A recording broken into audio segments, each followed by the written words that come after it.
Bonjour mes chers amis, j'ai promis à quelques-uns parmi vous de vous laisser mon avis sur la modification constitutionnelle qui est intervenue dans notre pays, le Cameroun, récemment, avec l'institution du poste de vice-président. J'ai aussi de la République. J'ai aussi écouté les remarques de mon grand frère Jean.J. Rémy Ngono qui pensait que ceux qui avaient la voix qui porte sur les réseaux sociaux semblaient ignorer euh, cette décision qui va faire basculer l'histoire de notre pays et donc il s'offusquait un peu du silence qu'il y avait autour de cette question qui pour lui était capitale pour l'avenir de notre pays. Et donc, j'ai trouvé un peu de temps pour vous laisser mon avis. Je vais vous demander de protéger le direct, de le partager, de mettre les likes, parce que malheureusement, vous savez, le régime de Yaoundé a pris des dispositions pour restreindre massivement ce que nous avons à dire sur les réseaux sociaux et parfois on ne trouve pas nécessaire de dire des choses pour qu'après nos comptes soient bloqués. L'idée est de pouvoir garder une communication permanente avec vous. Donc, je vais vous demander de partager le direct. Je ne me mets pas en image parce que c'est pas moi qui suis. Je veux pas me mettre en avant. Vous savez qui je suis et donc le plus important c'est avoir un échange avec vous, de lire vos commentaires et puis d'avoir un échange interactif. Je vous remercie d'avoir partagé le direct. Alors, je vais vous dire mon avis. Je pense que ceux qui sont ici avec nous depuis un certain temps voient que nous sommes dans la cohérence. C'est nous qui sommes dans la cohérence, c'est nous qui sommes dans la logique. Je vous avais fait comprendre que le président Biya, en 2025, lors de la campagne électorale pour l'élection présidentielle, mon avis était clair. Je vous avais dit que à 92 ans, bientôt 93 ans, Paul Biya n'était plus en capacité de diriger le pays. Je vous avais même fait ressortir tous les avis scientifiques sur la question, à savoir qu'un homme de 93 ans pour une si lourde charge ne pouvait pas. Les communicants pro-chaos nous vous ont fait comprendre que le simple fait qu'il se tienne debout, qu'il marche et qu'il essaye de lire était suffisant pour diriger un pays. Je vous avais dit c'était irresponsable, c'était une décision irresponsable de laisser à la tête de l'État un homme sénile, un homme fatigué, un homme qui avait qui devait se reposer. Et nous avons mené ce combat pour convaincre la majorité que Paul Biya n'était plus en capacité de diriger le Cameroun. Et donc, cette modification de la Constitution qui arrive, pour nous, est l'aveu que c'est nous qui avons toujours eu raison. Paul Biya n'était plus en capacité de diriger le Cameroun. Et mon avis personnel est que l'institution du vice-président, du poste de vice-président, est une réponse à nos cris. Parce que nous avons dit depuis longtemps qu'il y avait un nouveau système politique qui s'était, un bicéphalisme de fait, qui s'était installé à la tête de l'État, avec un secrétaire général qui était comme le vice-président. Et puis, nous étions dans une nouvelle ère politique que nous avons baptisée le chantalisme. C'est-à-dire que les ministres camerounais n'avaient pas accès à celui qui décide. Vous vous rendez compte que il y a des ministres qui ont fait 7 ans, 8 ans sans avoir d'entretien avec le président de la République. C'est impensable dans un pays qui se développe, qui veut se développer, où il y a des enjeux. C'est impensable qu'un ministre qui a la responsabilité d'une question qui est cruciale pour les Camerounais ne puisse pas rencontrer celui qui a la décision. Et donc, vous avez fait comprendre que c'était simplement irresponsable. Paul Biya ne les rencontrait pas parce qu'il ne voulait pas. C'est parce qu'il ne pouvait pas. Il ne se souvient plus de beaucoup de choses. C'est pas parce qu'il n'est pas intelligent, simplement que le grand âge impose une altération des capacités intellectuelles. Donc ce n'était plus possible. Et donc je pense que c'est une nécessité historique d'instituer le poste de second. Ce n'était plus suffisant, le poste de secrétaire général à la présidence de la République, avec délégation permanente de signature. Je vous avais très bien expliqué que quelle que soit l'efficacité d'un secrétaire général, malheureusement, les décisions devaient être prises par quelqu'un qui a la légitimité, qui a la souveraineté pour pouvoir, la légitimité pour trancher dans les questions de souveraineté. Et donc, le secrétaire général n'avait pas cette possibilité. Et je pense que la modification constitutionnelle qui est intervenue est intervenue à point nommé. Ce n'était plus possible de vivre sous le chantalisme, parce que c'est Chantal Biya qui désormais entrait dans la chambre. On ne sait pas ce qu'elle ressortait, dit le président a dit ceci. Vous voyez que ce n'était plus possible, hein, parce qu'on ne pouvait pas, il n'y avait rien pour confirmer que effectivement c'est ce que Paul Biya avait pensé ou ce que Paul Biya disait. L'appareil de l'État, je vous l'avais dit la dernière fois, était sclérosé. Le pays était sclérosé, ça n'avançait pas et il fallait une décision courageuse des politiciens camerounais, parce que personnellement, je ne les soutiens pas, mais je pense qu'ils ont pris une décision historique. S'il n'y avait pas eu cette décision d'instituer le poste de vice-président, on courait droit vers le chaos. On vous l'a dit ici sur cette page, ce n'était plus possible. Parce que c'était soit... la seule alternative, c'était le coup d'État. Et je pense que, oui, politiquement, l'entourage de Paul Biya a décidé de l'euthanasier, parce que ce qui vient de se passer, c'est l'euthanasie politique du biyaïsme. Parce que Paul Biya, en pleine possession de ses moyens intellectuels, n'allait jamais penser partager le pouvoir souverain qu'il a reçu du peuple avec un individu. Nous savons, nous qui sommes des biyaïstes, que ce n'est pas une décision intellectuelle du président Biya. Mais il s'agit d'une nécessité fonctionnelle pour que notre pays puisse continuer à avancer. Je vous avais dit qu'à l'âge de Paul Biya, les personnes sont mises sous tutelle de leur famille sur le plan privé. Et donc, sur le plan politique, Paul Biya vient d'être mis sous tutelle politique. Parce que le vice-président va être le véritable président de la République. Et donc, je pense que nous pouvons avoir sa première apparition, peut-être pour présider le défilé du 20 mai, parce qu'en même temps, il sera aussi le second chef des armées. Et donc, je pense que le vrai président de la République, puisqu'il aura quasi toutes les prérogatives du président de la République, sera le vice-président qui sera nommé. Donc, au fur et à mesure que nous allons avoir cet échange, nous allons développer sur les profils qui peuvent correspondre à cette nouvelle charge qui est importante. Parce qu'on aura à la tête de l'État quelqu'un qui a toutes les prérogatives, mais à qui vous n'avez pas directement remis votre confiance. Ça va être compliqué sur le plan politique. Mais je dis, l'entourage de Paul Biya a décidé de l'euthanasier, c'est-à-dire de finir avec lui, hein, de manière stratégique. Paul Biya, dans sa logique politique, n'a jamais pensé que la souveraineté du peuple pouvait être transmise de cette manière. Donc, c'est pour ce qui arrive de maintenant.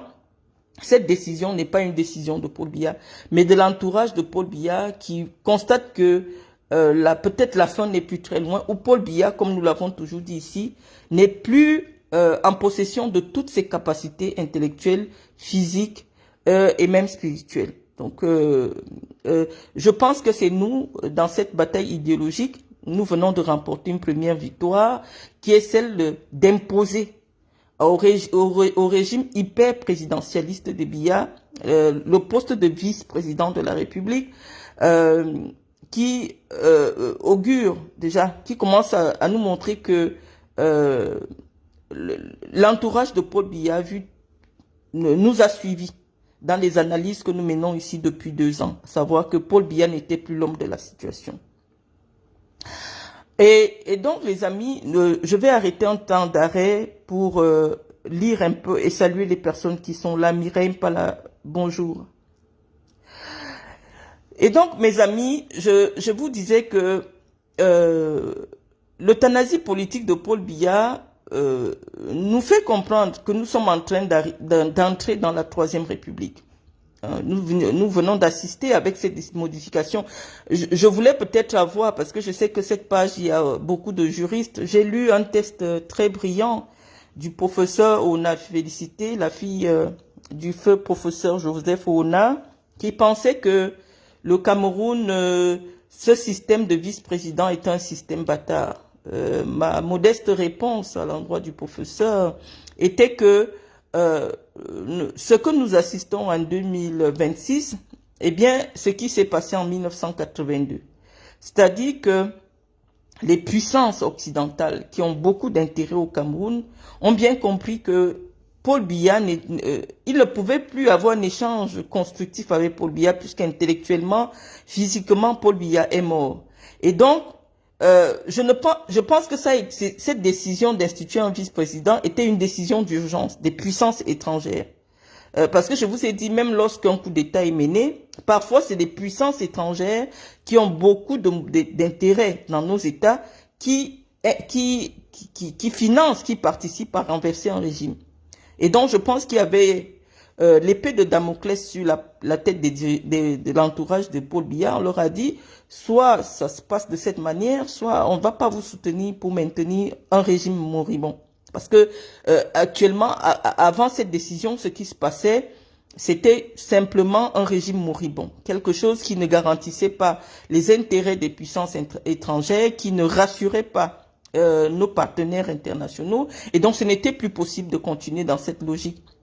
Je pense que la démocratie, pour répondre au professeur, la démocratie, pour s'exercer, a besoin d'un niveau d'évolution des populations. Le Cameroun la population camerounaise est encore au niveau où il faut la convaincre de la nécessité d'aller voter. Vous voyez qu'on est en 2026, mais au Cameroun, on fait encore des campagnes pour expliquer la nécessité du vote. Donc, on ne peut pas imposer aux Camerounais d'être au niveau de maturité intellectuelle ou politique des habitants ou alors des populations des grandes nations, des anciennes démocraties. C'est pas possible. Donc, on pense que l'évolution politique, culturelle de la population camerounaise impacte directement aussi sur les lois qui sont adaptées dans notre pays. Et je veux dire à J. Rémy Ngonon que si la jeunesse camerounaise ne s'intéresse pas à la politique, c'est peut-être parce que nous qui prenons la parole pour leur parler de politique, n'utilisons pas une terminologie qui leur est accessible, c'est-à-dire des mots qu'ils comprennent. La politique, c'est quelque chose d'extrêmement intellectuel et donc pour attirer le maximum de jeunes à comprendre les discours politiques, il faut utiliser peut-être un langage qu'ils comprennent. Et parfois, je fais l'exercice de parler de manière terre à terre pour que le maximum de jeunes essayent un peu de s'intéresser à ces questions-là. J. Rémy Ngonon pense que le fait qu'il y ait un vice-président de la République, ça signifie que le Cameroun devient la propriété de Paul Biya. Je dis que non. Une constitution, on peut la changer à tout moment. La constitution n'est pas quelque chose de figé. Hein? Lorsque on fait une constitution, il peut avoir des enjeux, il peut avoir des nécessités, il peut avoir des attentes du peuple, et ça peut pousser qu'on change la constitution même tous les mois. Donc on ne peut pas dire que cette constitution-là, elle fonctionnait bien, pourquoi on la change? Non, il y a une nécessité historique. C'est que, de manière irresponsable, Paul Biya a décidé de se présenter pour un second mandat. Il est porté par un parti politique qui est majoritaire dans le pays. Et on constate aussi que les populations camerounaises, dans la grande majorité, ne s'intéressent pas à la politique. Parce que pour une population de près de 25 millions d'habitants, le nombre de personnes inscrites, nous sommes à 8 millions seulement. Ça veut dire que les autres, ça les intéresse pas. Et donc, la majorité de ceux qui s'intéressent à ces choses pensent que Paul Biya gère bien le pays. On part d'abord de ce principe-là. Et donc, ce qui se passe aujourd'hui, c'est le droit des vainqueurs. C'est les vainqueurs qui dictent leurs droits. Ils ont gagné une élection, ils décident de faire des lois qui correspondent à leurs attentes. Il n'y a pas un empiètement dans la souveraineté. Nous leur avons transmis la souveraineté, nous le peuple, et ils décident en fonction de leurs besoins d'orienter les lois qui les correspondent. Quand quelqu'un gagne une élection, il ne peut pas faire des lois qui vont satisfaire des gens qui n'ont pas voté pour lui. Il faut d'abord qu'on soit d'accord dessus. C'est-à-dire, celui qui gagne l'élection va maintenant faire des lois qui vont dans le sens de lui permettre de bien travailler. Hein, dont la constitution peut être modifiée chaque fois que le besoin se présente. Et c'était pour répondre aussi au ministre de l'Est, là, qui pensait que pourquoi l'urgence, qui avait relevé l'urgence avec laquelle ce nouveau texte a été mené. Nous pensons qu'il y a urgence. Nous l'avons toujours dit ici qu'il y a urgence à la demeure. Parce que un décès de Paul Biya, avec la constitution que nous avions, nous savions très bien qu'une élection, une nouvelle élection, ne peut pas être organisée. On l'avait dit, ce sera le chaos pour le pays. Il faut penser au Cameroun, il faut penser à l'avenir. Vous êtes nos parents, vous êtes en train de partir. Une petite pensée à la fille du président, l'ancien président du Sénat, Niat, chez qui j'ai séjourné à Paris un moment. Mes sincères condoléances pour le décès de son papa, pour s'arrêter, mais on ne pouvait pas, ces vieux sont en train de partir. Donc, on est en train de dire qu'il y a urgence. Et donc, chaque fois qu'il y a urgence, il faut adapter nos lois, il faut adapter notre constitution à ces urgences-là. On ne peut pas dire qu'en 1996, les attentes du pays étaient autres. En 2026, je sais pas, en 2026, 30 ans plus tard, le pays a évolué, les attentes sont différentes. On veut une transition paisible. Quel que soit le camp qui va gagner, il faut préserver les vies des Camerounais. Et la seule décision responsable que ce régime vient de prendre, c'est de coller à Paul Biya un vice-président. C'était urgent. C'était urgent qu'il y ait quelqu'un qui ait les prérogatives, qui est un vice-président de droit. Parce que nous avions déjà un vice-président de fait qui était le secrétaire général de la présidence de la République, mais ses prérogatives étaient limitées. Il y avait des ministres comme lui, puisqu'il était ministre, qui contestaient sa légitimité à pouvoir prendre des décisions. Donc il fallait que la Constitution donne à un homme les prérogatives de prendre les décisions nécessaires, parce que Paul Biya, sur le plan du droit, sur le plan humain, je vous ai dit que si un homme de 93 ans vous tue, vous l'amenez au tribunal, on va évoquer la démence due à la sénilité. Parce qu'un homme de 93 ans, il a des attitudes ou alors des réactions parfois démentielles qui relèvent de la folie. Et je vous avais dit, si notre pays avait l'arme nucléaire, dont vous pouvez confier l'arme nucléaire à un homme qui est conscient 4 heures par jour. On avait parlé de tout ça ici. On a suffisamment mis la pression pour expliquer aux dirigeants camerounais que ce n'était plus possible. Et je vous avais dit sur le plan technique que la nomination était pour pallier un problème technique. Si on demandait que le vice-président soit élu, je vous avais parlé du principe de la non-rétroactivité de la loi, il aurait fallu que Paul Biya démissionne, qu'il y ait une nouvelle élection pour que le vice-président soit institué. Mais je vous dis, à l'heure actuelle, pour les 5 prochaines années, une nouvelle élection n'est pas possible au Cameroun. Si vous voulez préserver les vies des Camerounais. Moi, je suis cohérente dans ce que je dis. Je dis, à l'heure actuelle, vous avez vu combien de jeunes vous avez enterrés pendant le petit soulèvement des populations qui a failli avoir dernièrement. De jeunes enfants camerounais ont perdu leur vie. C'est des enfants de 15 ans, 17 ans, 20 ans, qui n'ont même pas encore le droit de vote, mais qui voyaient leur avenir confisqué par un régime. Et qui se sont levés. Donc imaginez-vous une nouvelle élection dans la foulée là. Parce que malheureusement, il y a un élément temps que nous ne maîtrisons pas. À tout moment, Dieu peut rappeler à lui Paul Biya. Ça peut être dans 2 mois, ça peut être dans 3 mois. Est-ce que vous êtes prêts à organiser une élection dans 3 mois? Est-ce que vous saviez que au moment où on a fait le remplacement du président du Sénat, il lui restait seulement 2 semaines à vivre.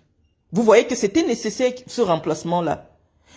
Voilà que le président du Sénat est tombé. Parfois, les responsables, nos dirigeants ont des informations que nous n'avons pas. Mais pour nous qui avons pensé pendant longtemps que Paul Biya n'était plus en capacité de diriger le Cameroun, pour nous, c'est une victoire. Et quand l'adversaire politique fait quelque chose de conscient, de responsable pour l'intérêt général, il faut avoir l'humilité de venir saluer. Et donc, nous saluons cette décision du peuple camerounais parce que nos représentants ont accueilli avec ferveur cette décision de mettre à Paul Biya une tutelle politique. Paul Biya, sur le plan politique, était mort, je vous l'avais expliqué. Et donc, le fait que le vice-président soit nommé par lui, on comprend bien. Moi, je vous ai dit, c'est pas une décision qui vient de Paul Biya. C'est que maintenant, ceux qui sont avec la tutelle humaine de Paul Biya ont imposé une décision à Paul Biya. Il n'est même pas au courant de ce qui se passe. Il y a quelqu'un qui va se nommer lui-même. Et donc, celui qui va se nommer lui-même, je reviens dessus parce que lorsque nous échangeons la dernière fois, vous m'avez dit, Marlène, pourquoi il n'y a pas le remaniement? Je vous avais dit que ce n'est pas le Cameroun en 2026 n'a pas besoin d'un remaniement. Le Cameroun a besoin d'un changement de cap. C'était pas le remaniement. Et donc, ce changement de cap est intervenu avec un bicéphalisme de droit, c'est-à-dire deux personnes.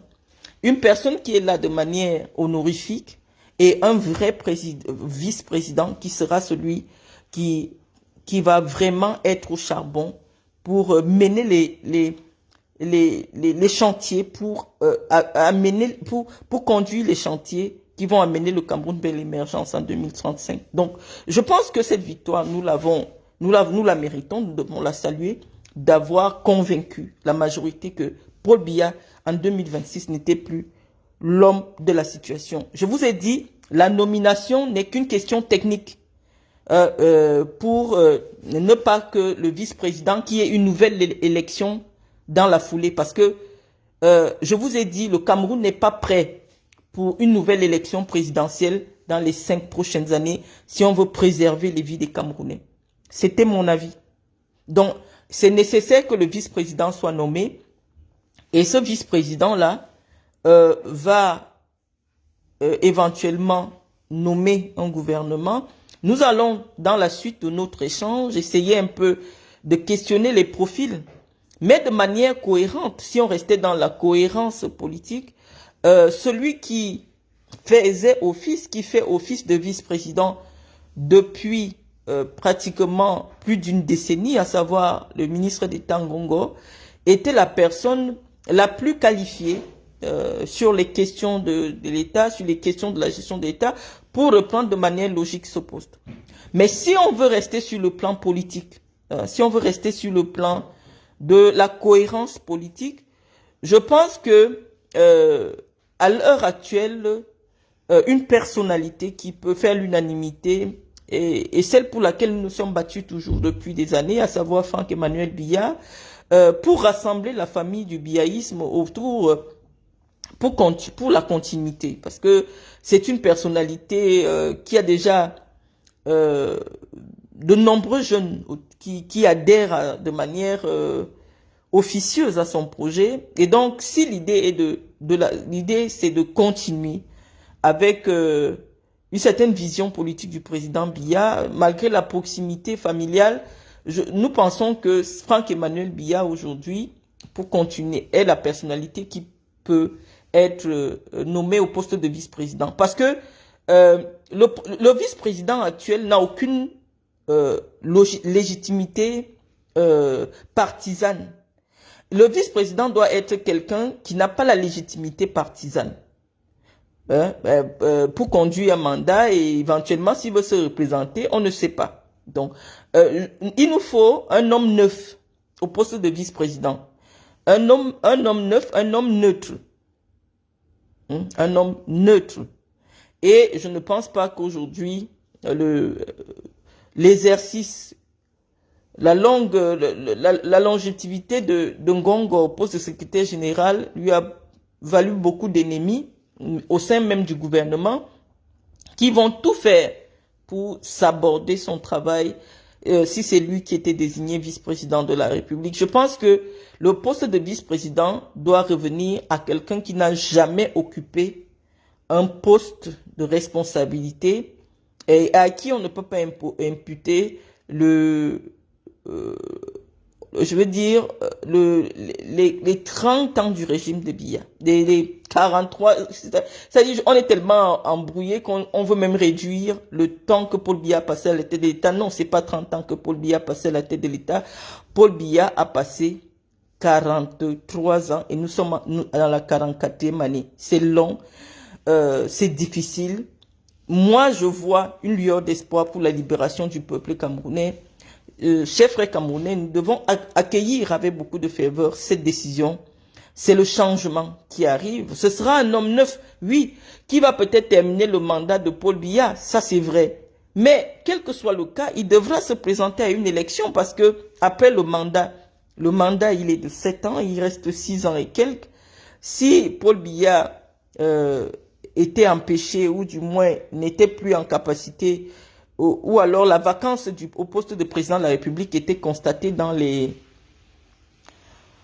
mois qui suivent, oui, on aura le temps de voir à l'œuvre ce que cette personne est capable de faire et de sanctionner aux prochaines élections. Mais ce que nous devons tenir en tête, ce que nous devons avoir dans nos têtes, c'est que le régime a changé.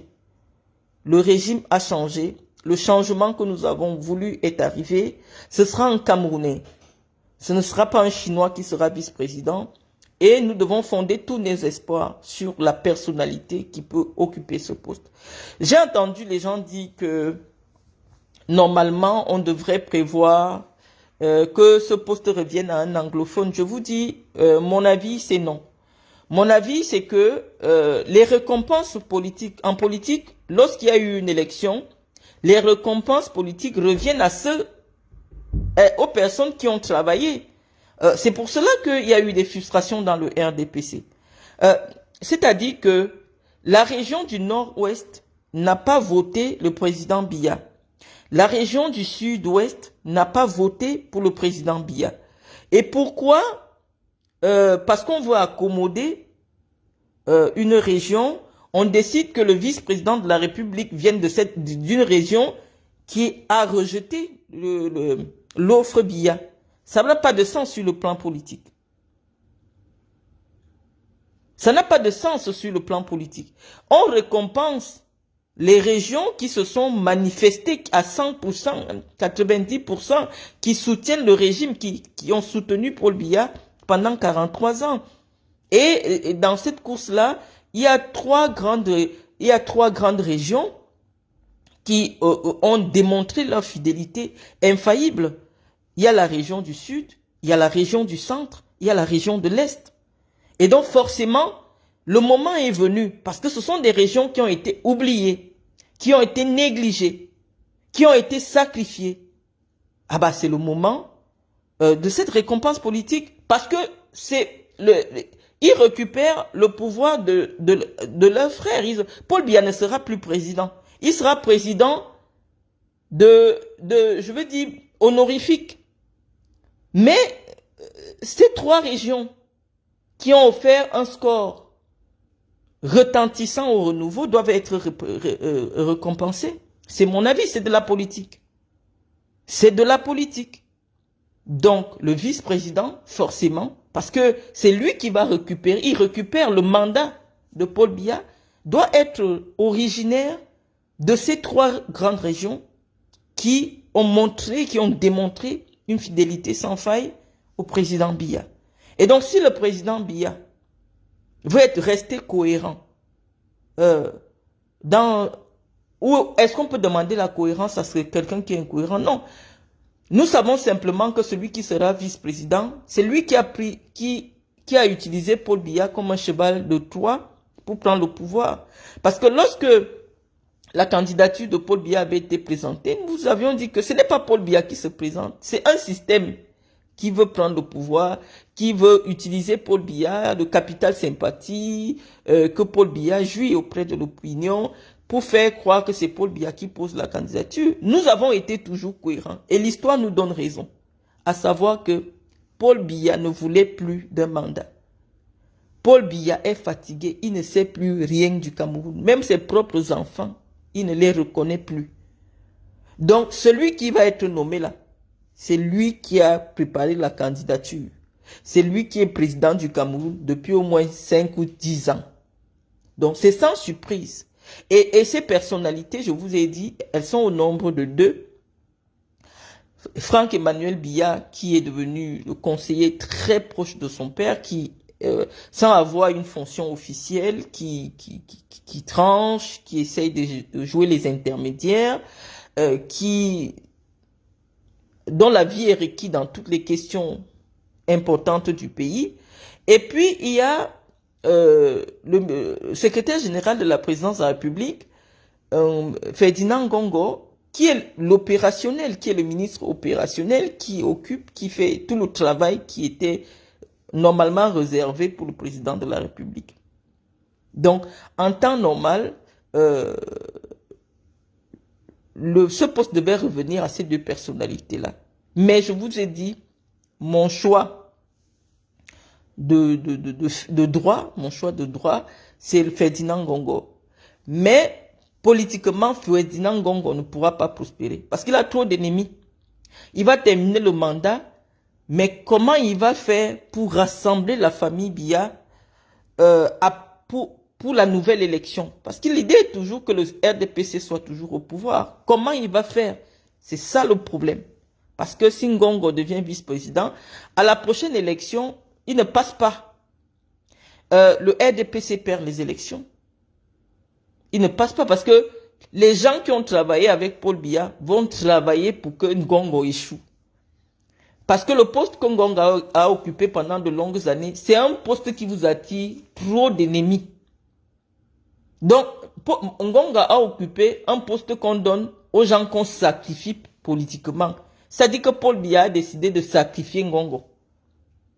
Parce que la responsabilité des mauvaises décisions, on lui fait porter la responsabilité de ces décisions-là. C'est volontairement que le président, pour se décharger d'une partie de la responsabilité politique de ses décisions, il met un secrétaire général qui a certaines prérogatives qui peuvent embarrasser les ministres. Et donc, politiquement, Ngongo est fragilisé. Sur le plan de l'opinion, Ngongo est beaucoup fragilisé. Mais si on parle d'efficacité, Ngongo a été efficace. Parce que je vous dis que c'est depuis 10 ans que Paul Biya ne peut plus diriger le Cameroun. Que Paul Biya ne dirige plus le Cameroun. Ça fait 10 ans que Ngongo dirige le Cameroun. Et nous pensons que ça n'a pas été bien fait, certes, parce que il n'avait pas toutes les manettes. Mais il a été courageux. Il a pu maintenir la cohésion de la nation, il a pu maintenir le régime. Et donc, il lui faudra une récompense. Il faudra une récompense en Ngongo. Mais le poste de vice-président, si ce poste revenait en Ngongo, le RDPC perd l'élection en 2032. Le RDPC, ce sera de l'histoire ancienne parce que Ngongo ne peut pas rassembler toute la famille des biaïstes. Donc, si le régime veut perdurer, malheureusement, il faut chercher un homme neuf, un homme qui connaît les questions de l'État, un homme qui peut rassembler tout le monde, un homme vierge qui n'a jamais été trempé à quoi que ce soit.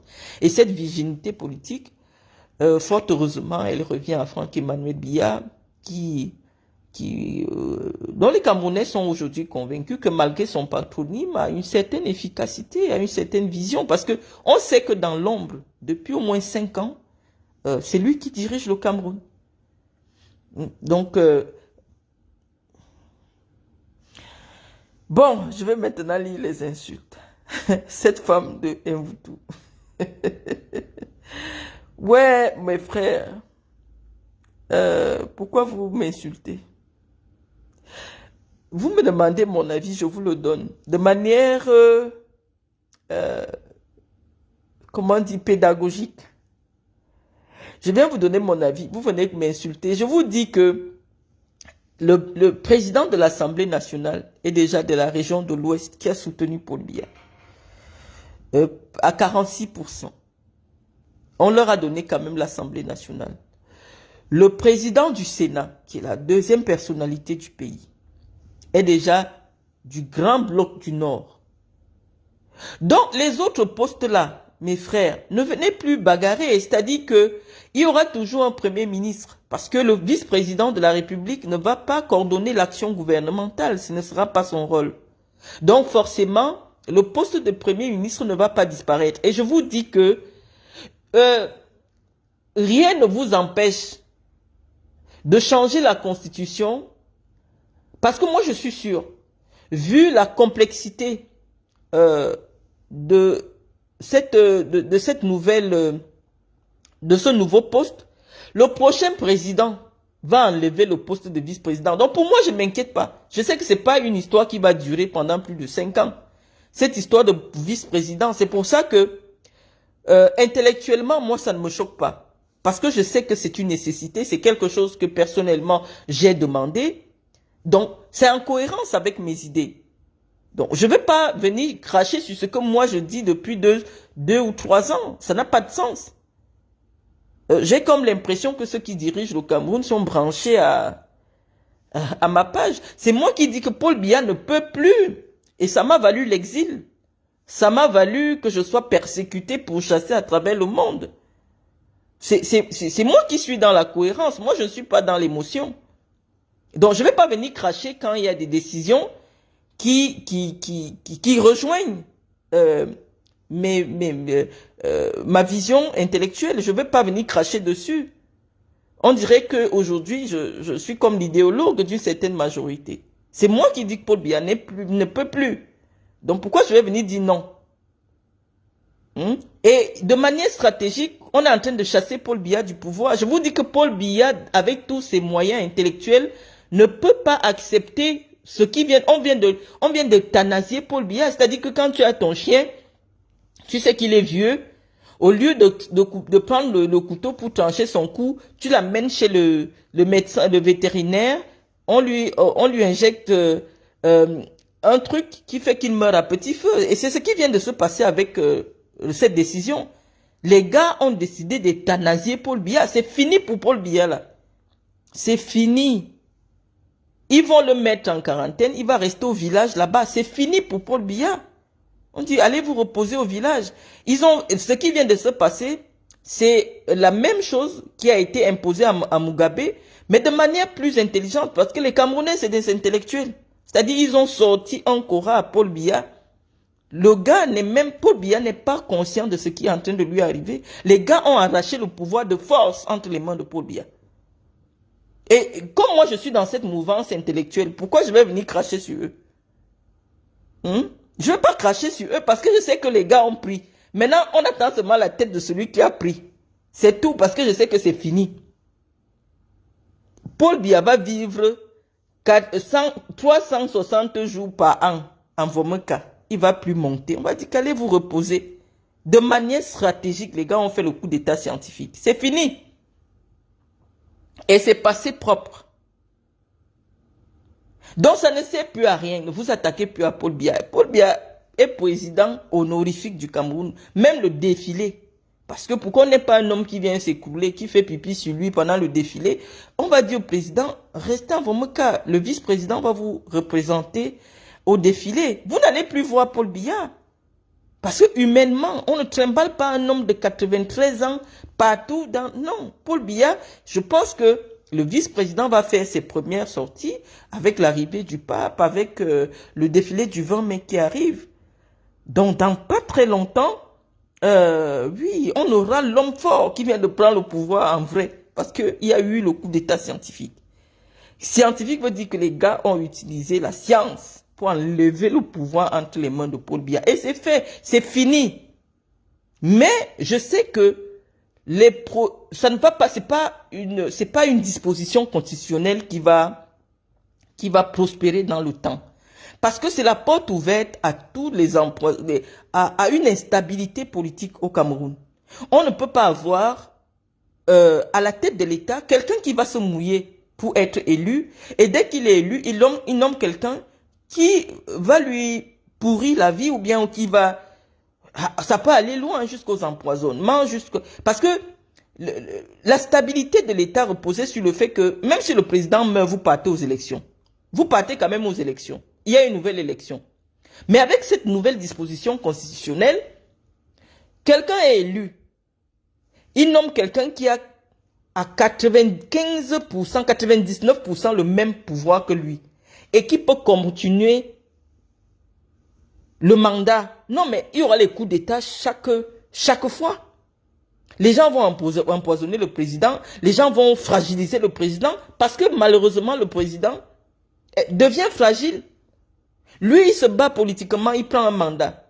Les Camerounais lui donnent le pouvoir. Mais il y a quelqu'un qui est obligé. Parce que ce que vous ne savez pas, c'est que dès qu'il y a déjà quelque chose dans la Constitution, ça devient une obligation pour la personne qu'on va nommer. Ça veut dire qu'il ne peut plus, sans changer la Constitution, décider de ne pas nommer un vice-président qui a le même pouvoir que lui et qui va continuer son mandat. Donc, je sais que c'est quelque chose de ponctuel, qui ne pourra pas, qui intellectuellement n'a pas de logique, mais qui est nécessaire pour pallier à l'urgence dans laquelle le Cameroun est aujourd'hui. Ce n'est pas quelque chose qui peut durer. C'est pour ça que moi, je ne suis pas sorti pour tirer sur cette disposition. Parce que je sais que c'est une urgence, c'est une situation d'urgence. À situation d'urgence, décision d'urgence. Nous n'avons pas les informations sur la santé de Paul Biya. Je vous rappelle que en 1982, quand Ahidjo décide de partir, c'est parce que le diagnostic des médecins était clair. Je vous avais dit que quand vous vous soignez chez les Blancs, quand vos jours approchent, ils vous disent, il vous reste 6 mois. Les papas comme les Paul Biya, ils ont des cancers de la prostate, ils ont des maladies bizarres. On dit, allez arranger, parce que vous n'en avez plus pour longtemps. Allez arranger votre famille, machin. Les Blancs vous disent, quand il ne reste plus longtemps. Donc, ces informations-là, vous ne les avez pas. Hein? Peut-être les médecins ont déjà été formels, qu'il ne reste plus longtemps. Malheureusement, pour le cas d'Ahidjo, le diagnostic n'avait pas été, le diagnostic avait été biaisé. On lui a dit, allez rapidement désigner un dauphin constitutionnel parce que votre état de santé n'augure rien de bon. Mais dans le cas de Paul Biya, nous tous nous sommes conscients que le père là, à tout moment peut nous lâcher. Ce n'est pas sûr qu'il atteigne 100 ans. Donc on ne peut pas engager l'avenir d'une si jeune nation dans un avenir, je veux dire, dans une perspective incertaine. Dans une perspective incertaine. Si vous aviez changé Paul Biya en 2026, en 2025, comme vous avez demandé, vous ne deviez pas subir tout ceci. Mais quand quelqu'un gagne l'élection, il change toutes les lois. C'est comme si Kamto ou Chiroma gagné l'élection. Il allait changer toutes les lois que le RDPC avait mis sur pied pour gouverner. Chacun vient pour mettre les lois qui vont permettre d'implémenter sa logique, son idéologie politique. On prend l'exemple de la France. Si le Front National passe en France, ils vont enlever les lois qui donnent la nationalité de manière systématique à certaines personnes. Jordan Bardella est clair sur la suppression du droit du sol. Il pense que le fait de naître en France n'est pas le passeport direct vers la nationalité française. Il dit qu'il va supprimer ça. C'est dans la Constitution. Il dit qu'il va supprimer, va changer la Constitution. Donc, le fait de changer la Constitution, c'est pas de la roubladie, c'est de la logique politique. Lorsqu'un régime arrive ou alors lorsque le régime veut changer de cap, ça passe par une modification constitutionnelle. Et la politique s'exerce sur le niveau de maturité d'un peuple. Les Camerounais en sont encore au niveau où on doit Ils ont l'impression qu'aller faire la carte d'identité, c'est comme si tu leur tends un piège. Tu dis à quelqu'un va faire la carte d'identité, il dit je n'ai pas 6 000. Il ne sait pas que pour exercer sa souveraineté de citoyen, il faut qu'il ait sa carte d'identité. Dans certains villages, on supplie les gens de venir faire la carte d'identité. C'est les élites qui financent les cartes d'identité parce que le Camerounais, lambda ne trouve pas la nécessité ou alors l'urgence d'avoir sa propre pièce d'identité. Ne parlons pas de la carte de vote. Donc, un peuple, le niveau d'évolution de la population camerounaise, la majorité, je ne parle pas de la petite élite ou alors des privilégiés qui sont à Yaoundé, aller dans l'arrière-pays, comprendre que, oui, parfois, la classe dirigeante est obligée de prendre des décisions pour l'ensemble. Et la classe dirigeante a trouvé que non. C'est nous qui avons raison. Il faut euthanasier politiquement Paul Biya. Paul Biya, c'est fini. Le régime est fini, le régime est tombé. Un autre homme fort va se lever, que ce soit Ferdinand Gongo ou je ne sais pas, Philemon Yang, je vois d'autres parlent de Philemon Yang. Mais si c'est Philemon Yang qui continue le mandat de Paul Biya, ah, nous, on va être dans la rupture. Parce que on ne peut pas être en train de soutenir une personne qui est originaire d'une région qui est en rupture de banque depuis une dizaine d'années. Hein? Donc, nous, de la région du Sud, nous n'allons pas l'accompagner. Nous, on va s'asseoir ici pour dire qu'on n'est plus là. En vrai, cette fois-là, donc nous pensons que les régions du centre, sud et est, cette fidélité, cette abnégation doit être récompensée. Hein, parce que Ngongo est déjà originaire du centre, c'est lui qui était le vice-président de fait. Et donc, on doit aller dans cette continuité-là, de réserver cette position à ces trois grandes régions qui ont toujours été fidèles au régime. Donc, c'est mon avis, les amis.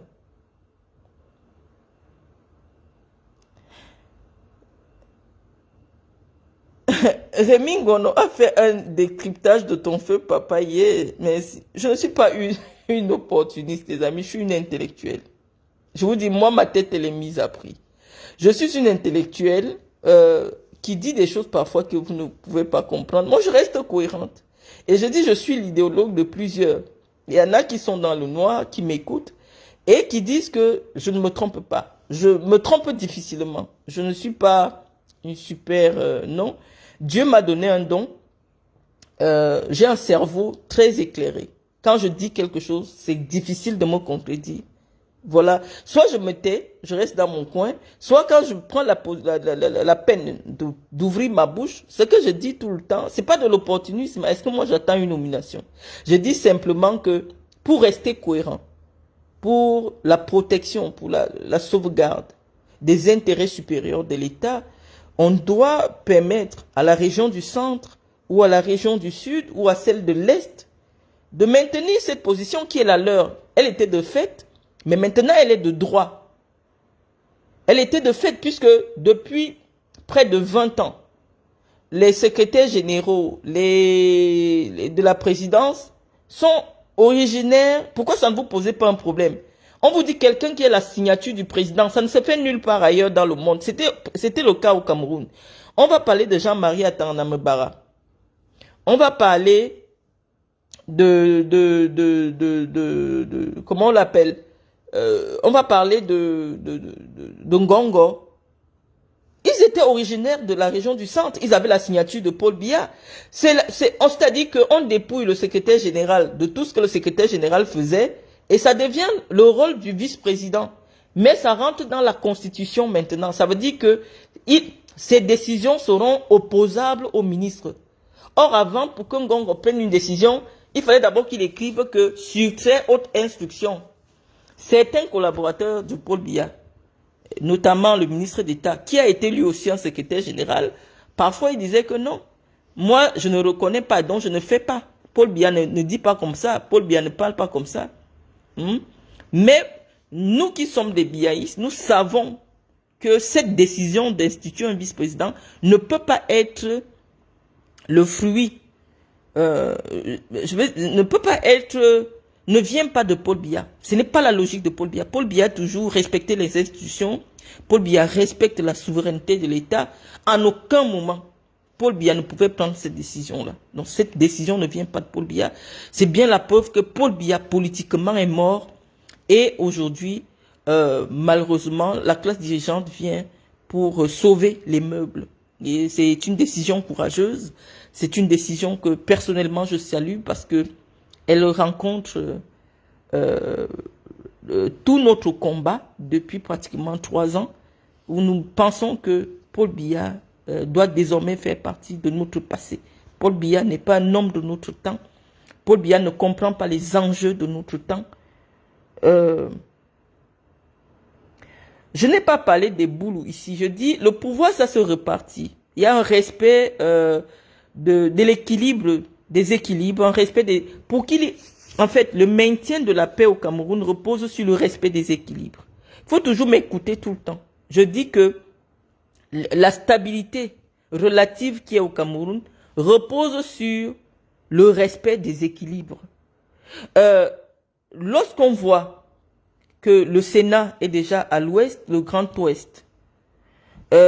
Lorsque le Sénat est dans le Grand Nord, l'ouest prend l'Assemblée nationale, l'autre poste de la République qui sera le vice-président, parce que de fait, sur le plan politique, il ne pèse pas. Le vice-président n'est personne en fait. C'est vrai qu'il exerce le pouvoir du président de la République, mais sur le plan politique, il n'existe pas. Donc c'est un poste ex nihilo, qui est comme ça. C'est pour cela que c'est le rôle que le secrétaire général jouait. On a seulement changé de dénomination en lui donnant juste une consécration constitutionnelle. Voilà la seule différence. Et je pense que c'est une décision courageuse. C'était une décision nécessaire, une décision d'urgence pour l'avenir de notre pays. C'est mon avis. C'est pas de l'opportunisme politique. Je viens vous dire intellectuellement ce que je pense et je dis que si vous me suivez depuis tout ce temps, c'est nous qui sommes dans la cohérence. Et on a l'impression que ceux qui ont pris cette décision, ce sont nos adeptes. Et donc on ne peut qu'appuyer. Je vous dis que le vice-président qui va sortir là, c'est l'homme fort qui a fait le coup d'état scientifique à Paul Biya. Et quelle que soit la personnalité qui va sortir du chapeau, moi, elle ne pourra qu'avoir mon soutien. Parce que nous avons travaillé. J'ai personnellement travaillé intellectuellement pour qu'on aboutisse à cette décision d'euthanasier politiquement Paul Biya. Parce que là, Paul Biya, c'est fini là. C'est fini. Donc, moi, je suis extrêmement ravi. C'est le temps qui m'a manqué pour partager cela avec vous. Je suis extrêmement ravi. Je suis contente parce que notre pays, malgré tout, vient de faire preuve de maturité, de courage politique. Il fallait cette décision courageuse pour qu'on puisse voir la perspective pour 2035. Les amis, je veux avoir cet échange avec vous. Et dit, tu parles de la République. Attends, malhonnête de Marlène, je suis savoir sale bordel. Ouais, si les bordels du Cameroun pouvaient avoir le quart de ce qui est dans mon cerveau, vous seriez un grand pays. Franchement. Ne prenez pas la peine de venir m'écouter pour après m'insulter. Je dis si les bordels dans votre pays avaient le quart de ce qu'il y a dans mon cerveau. Moi, je suis contente en tant qu'idéologue. Moi, je m'assois dans le noir. J'ai mes adeptes. Je bombarde. Ils s'asseyent, ils disent que non, Marlène a raison. Et quand ça aboutit, je dois venir me fâcher. Je dis que non. J'ai dit, il faut remplacer Paul Biya sans les armes. On a remplacé Paul Biya sans les armes. Les gars ont mis ça propre. Et c'est passé. C'est fini. C'est fini, Paul Biya. On va protéger la vieillesse de Paul Biya. On va protéger la dignité de Paul Biya. Et moi, ça me plaît. Parce que c'est un homme que j'ai beaucoup aimé. C'est un papa. C'est un patriarche de mon ethnie que j'aime énormément. Et quand vous aimez quelqu'un, il faut prendre les décisions courageuses. Exposer, l'image de Paul Biya, exposer sa vulnérabilité, vilipender, ça me faisait énormément mal. Et qu'on se retrouve avec une personne pas outillée comme la première dame du Cameroun, qui jouait à un petit jeu qui nous agaçait, il fallait des gens qui prennent sur eux de venir être en rupture claire avec ce qui se passait. Nous avons été en rupture claire et nous disons que nous allons soutenir le vice-président de la République, que ce soit Mbamileke, que ce soit Ngongo, que ce soit, je ne sais pas. Ah oui, nous allons le soutenir parce que il correspond à notre vision idéologique. Donc nous allons le soutenir. Quelle que soit la personnalité, parce que nous savons que c'est elle qui a fait le coup d'État. Nous allons le soutenir parce que nous sommes dans cette logique du changement. Si c'est Kamto qui est vice-président du Cameroun, non, moi j'adhère, je commence à soutenir Kamto. Mais Kamto va faire comment? C'est pour ça que nous disons que moi je n'ai jamais été membre de notre parti, je parle des affaires de mon parti et je salue les dirigeants, la classe dirigeante du RDPC qui a pris une décision historique, responsable, de mettre Paul Biya sous tutelle politique. C'était plus possible. Ce n'était plus possible. Donc sur ce, les amis, je ne vais pas rester pendant trop longtemps. Je ne sais pas quelle est la question que nous n'avons pas évoquée ici. Nous disons que, quelle que soit la personne, non, nous sommes ses soutiens sur Facebook. Dès qu'on sort seulement le nom, notre page se transforme en tam-tam de cette personne. Parce que on sait que c'est notre adepte. On sait que c'est notre adepte. Moi, je ne suis pas encore prête à occuper un poste de responsabilité au Cameroun. Sérieux. Vraiment, moi, je suis en exil. Je ne suis pas prête. Mais nous allons soutenir le vice-président, quelle que soit la personne. Si c'est Chiroma, on le soutient seulement. Marlène, que feras-tu si Chantal Biya est vice-présidente? Non, je vais la soutenir. Je vais comprendre que non, là, elle n'a pas eu besoin du doctorat non, elle n'a pas eu besoin d'avoir le BPC. Non, si Chantal Biya est nommée vice-président, non, je vais me mettre à genoux. Je vais confirmer que l'école ne fait pas tout dans la vie. L'école, c'est nécessaire, mais l'école, ce n'est pas tout. Si Chantal Biya réussit à se faire nommer vice-président de la République, non, moi, je viens déposer les armes. Non, on a combattu Chantal Biya parce qu'on savait que c'est elle jouait un petit jeu qui nous énervait. C'est-à-dire qu'elle sort de la chambre, le président a dit que personne ne voit le président. Personne n'a accès au président. Il a pris des responsabilités politiques, il doit exercer le pouvoir. Pourquoi les interlocuteurs, des collaborateurs l'interlocutrice est devenue Chantal Biya? On a dit qu'il y a le chantalisme et on a dit non. Parce qu'elle n'est pas intellectuellement outillée pour trancher des questions pertinentes qui concernent notre avenir. On l'a bombardée, on l'a bombardée, on l'a bombardée. Mais elle dit que si elle-même là, elle écrit qu'elle est vice-présidente, non, je viens déposer.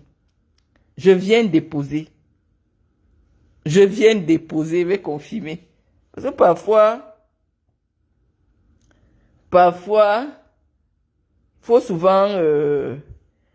il faut souvent, si c'est Samuel Eto'o, non, je vous ai dit que quelle que soit la personnalité, vous devez savoir ce que c'est elle qui a fait le coup d'État. Scientifique.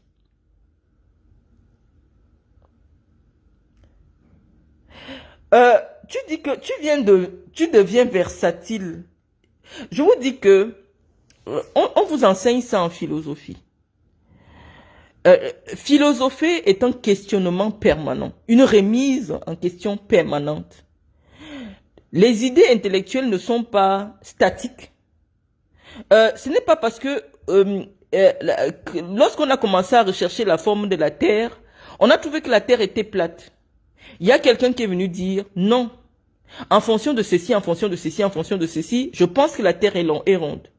Avant, les gens pensaient que tous les autres astres, par exemple le Soleil, tournaient autour de la Terre. Il y a quelqu'un qui est venu dire non, c'est la Terre qui tourne autour du Soleil. Les gens l'ont traité d'hérétique. On dit c'est pas possible, la Terre ne peut pas tourner. Il dit que non, c'est la Terre qui tourne autour du Soleil. Donc, il faut savoir que dans la démarche intellectuelle, on avance, on analyse en fonction des éléments. C'est pas de la versatilité. Je dis que il y a 3 grandes régions qui, si le président est du Sud, ce sera pas forcément un homme du Sud qui va être le vice-président. Donc quelqu'un qui est originaire du Sud, ce n'est pas évident. Les boules ne sont que dans la région du Sud. Et dans la région du Sud, il n'y a pas que les Boulous. Il y a les Fang, il y a les Aman, il y a les Ntumu. Il y a